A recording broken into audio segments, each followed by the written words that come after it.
मंच पर उपस्थित सभी महानुभाव,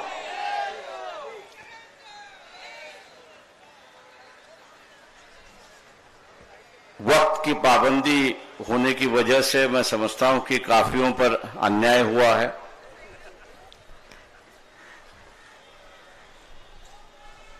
लेकिन मेरे ख्याल से यहाँ का अन्याय और फिलिस्तीन के लोगों पर अन्याय कोई अलग चीज है और उसी की ही चर्चा हम लोग यहाँ पर कर रहे हैं।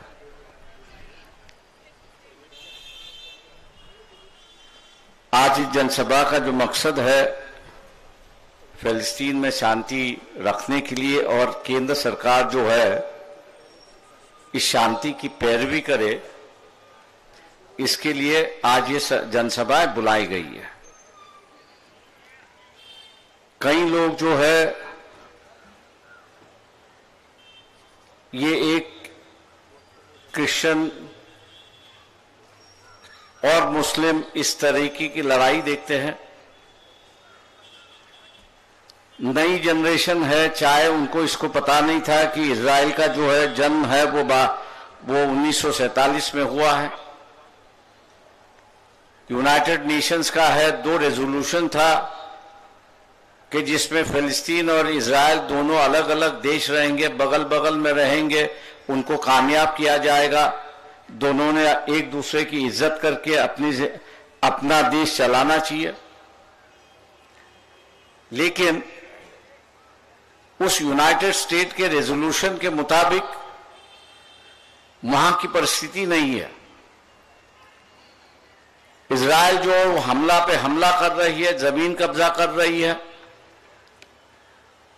और जैसे मेरे पहले वक्ताओं ने कहा कि जो जमीन 1947 में फिलिस्तीन को दी थी उसमें से करीब करीब 20-22 तक का जो है वो वापस इजराइल ने ले लिया। ऐसी एक परिस्थिति है। ये दुनिया की जिम्मेदारी है, ऐसा मैं मानता हूं कि वहां पर शांति होना जरूरी है।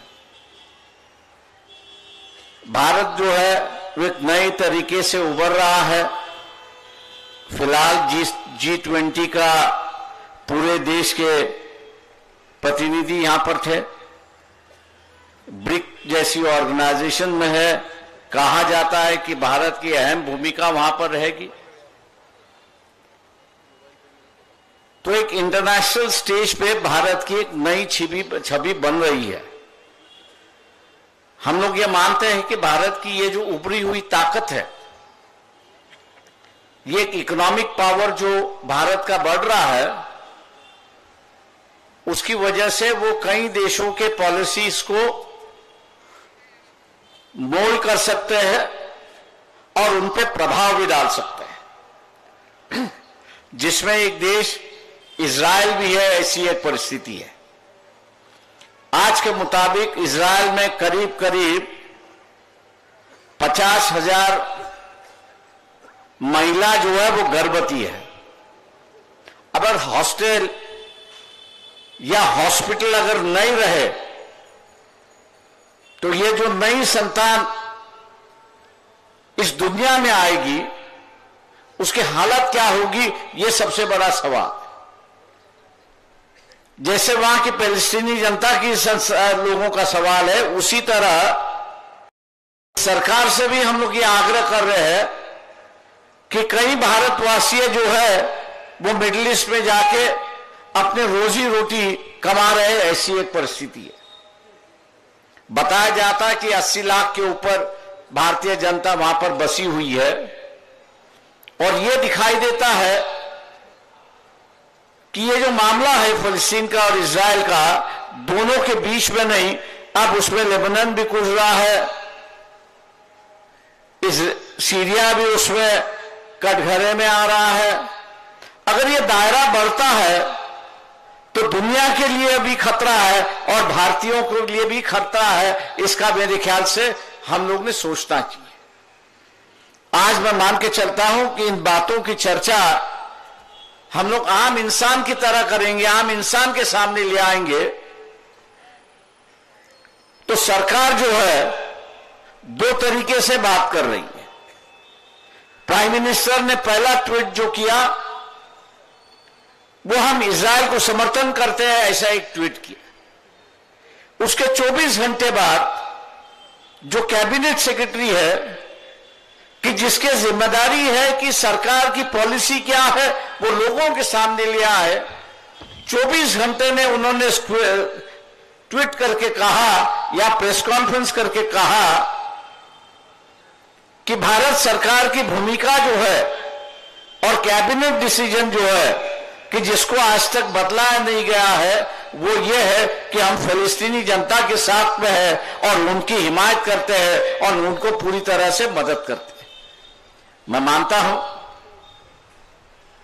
कि यहां बदलाव की शुरुआत हो चुकी है। उस बदलाव की शुरुआत को हम लोग को रोकना है।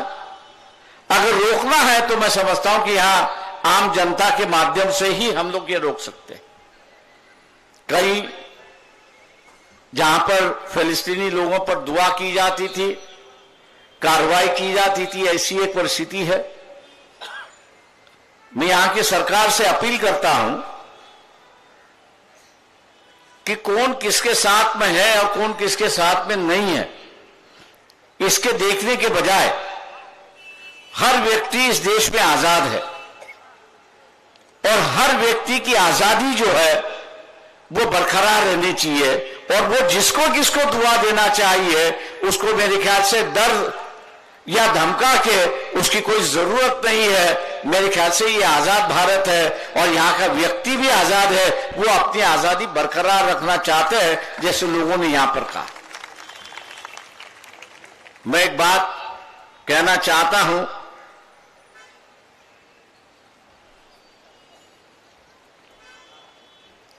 एक मूवी आई थी कि जिसमें अनिल कपूर और श्रीदेवी जो है एक्टिंग करते थे, मिस्टर इंडिया। और उस मिस्टर इंडिया में जो है अनिल कपूर के पास एक घड़ी थी कि वो घड़ी दबाता था तो वहां से गायब हो जाता, दिखाई नहीं देता था। यहां जो राजनीतिक दल है, ये राजनीतिक दलों के मन में भी डर पैदा हो गया कि अगर हम लोग फिलिस्तीन की बात करें, इजराइल के खिलाफ की बात करें तो सरकार हमको अंदर ठोस देगी। इसलिए ये जो राजनीतिक दलों के हाथ में जो घड़ियाल है, अपने आप को गायब करने की घड़ियाल जो है, इस सभा के माध्यम से हम लोग निकालना चाहते थे और ये कहना चाहते हैं कि भैया आपकी शक्ल जो है इस फिलिस्तीन के इशू पर देश के सामने आनी चाहिए। राजनीतिक दलों के नेताओं ने और पार्टियों ने भूमिका लेनी चाहिए कि भाई हम किस साइड पे हैं। मैं उम्मीद करता हूं कि पार्लियामेंट चल रहा है, कांग्रेस पार्टी जो है अपने आप को सेक्युलर पार्टी कहती है, समाजवादी पार्टी जो है वो अपने आप को सेक्युलर पार्टी कहती है। पास हो या ना हो ये अलग की बात है, लेकिन इस पार्लियामेंट सेशन के चलते समय एक नोटिस तो उन्होंने निकालनी चाहिए, देनी चाहिए कि इस पार्लियामेंट में रेजोल्यूशन होना चाहिए कि इजराइल जिस तरह से हमला कर रहा है, इजराइल जिस तरह से हमला कर रहा है, बम्बार्डिंग करना, 15,000 तो आप इस बम्बार्डिंग में मर चुके, ऐसी एक परिस्थिति है। जितने लोग सेकेंड वर्ल्ड वॉर में मरे नहीं उतने ये 50 दिन में गुजरे, ऐसी एक परिस्थिति है। तो भारत सरकार की ओर से एक प्रयास होना चाहिए, पार्लियामेंट चालू होने, तो पार्लियामेंट अब चल रहा है उसमें एक रेजोल्यूशन होना चाहिए कि भैया इजराइल और पैलेस्टीन जो है ये झगड़ा चल रहा है, पैलेस्टीन के ऊपर के लोगों पर जो बम्बार्डिंग हो रही है, इजराइल ने उसको रोकना चाहिए और दोनों भी जो है टेबल पर आके अपनी बातचीत करके अपना हल मसला जो है उसको हल करे। ये रेजोल्यूशन मेरे ख्याल से पार्लियामेंट में होना चाहिए। मैं कांग्रेस पार्टी से और समाजवादी पार्टी से आग्रह करता हूं कि आपके प्रतिनिधि पार्लियामेंट में है, आप उसको टेबल करिए। मंजूर होना नहीं होना वहां के दूसरे इलेक्टेड मेंबर ऑफ पार्लियामेंट है, उनका है, लेकिन एक प्रयास हुई, एक कोशिश हुई, ये संदेशा तो जाएगा। आज संदेशा ये जा रहा है कि सरकार की भूमिका, पुरानी सरकार का जो कैबिनेट डिसीजन था वो पैलेस्टीनी लोगों के साथ में है, लेकिन यहां की सरकार चुप बैठी हुई है। मेरे ख्याल से ये जो चुपकी है, ये चुपकी हटानी चाहिए, और यहां हटाने की जिम्मेदारी मैं ये मानता हूं कि कांग्रेस पार्टी की है और समाजवादी पार्टी की है। एक रेजोल्यूशन तो भी वो मूव करे। ऐसे में आप लोगों से, कांग्रेस के नेताओं को अपील करता हूं, ऐसी एक परिस्थिति है। रही दूसरी बात, यहां पर मैं आपसे यह कहता हूं कि आपके मन में डर जरूर होगा। वैसे सभी के मन में डर है, ऐसा नहीं है। मौलाना दरियापुरी ने यहां पर जो है और दूसरे इन्होंने नक्सलवादियों की बात कही। आप पे जिस तरह से अत्याचार नहीं हो रहे, उससे ज्यादा अत्याचार उन पर हो रही है कि उनके यहां खनिज है, उनके यहां पानी है, उनके यहां बिजली है, उसको चुराना है, और उन चुराने की वजह से उनको गोलियां मार दी जाती। आपको सिर्फ यहां पे धमकाया जाता है। वो जिस तरह से लड़ रहे, जिस तरह से जूझ रहे हैं, मैं यहां बैठे हुए सभी लोगों से कहता हूं कि हम लोग भी यहां पर लड़ना चाहिए, जूझना चाहिए, और जो जालिम दिखाई देता है उसके खिलाफ हम लोग ने आवाज उठाना चाहिए और उसको सफाया करना चाहिए। अगर हम लोग डर के बैठेंगे, भय होके बैठेंगे, तो जालिमों की ताकत वहां पर बढ़ती है, और यही कहता है कि भी इसको और डराओ तो ये और डर जाएगा।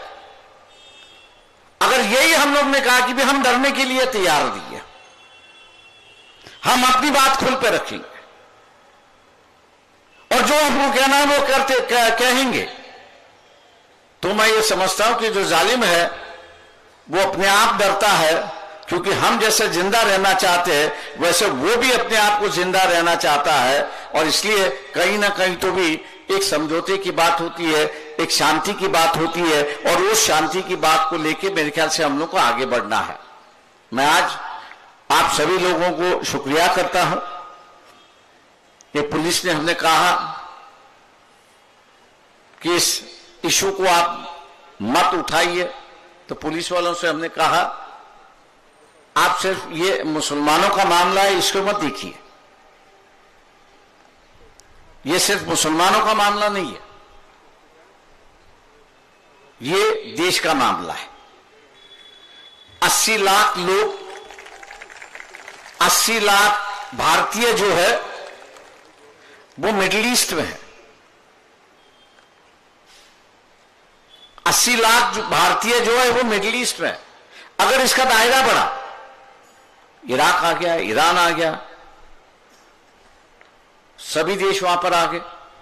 80 लाख लोगों को यहां पर ले आना, उनको सुरक्षित रखना होगा। अगर उनको सुरक्षित रखना है तो सरकार की तिजोरी आधी खाली हो जाएगी। जो कच्चा तेल आता है वो कच्चा तेल महंगा हो जाएगा, महंगाई बढ़ती रहेगी, जंग वहां पर होगा, लेकिन तकलीफें यहां पर होती रहेगी। और इसलिए हम इसको सिर्फ मुसलमान का इशू है इसको ना समझे, ये एक दुनिया का इशू है, एक आम इंसान का इशू है, एक शांति का इशू है। और इसलिए हम लोग जो है ये शांति सभा यहां पर सभी धर्मों के लोगों को लेके करना चाहते हैं। पुलिस की हम लोग की बात सरकार ने मानी, पुलिस की बात मानी, परमिशन दिया, और आज की जनसभा हम लोग यहां पर कर रहे हैं। मैं उम्मीद करता हूं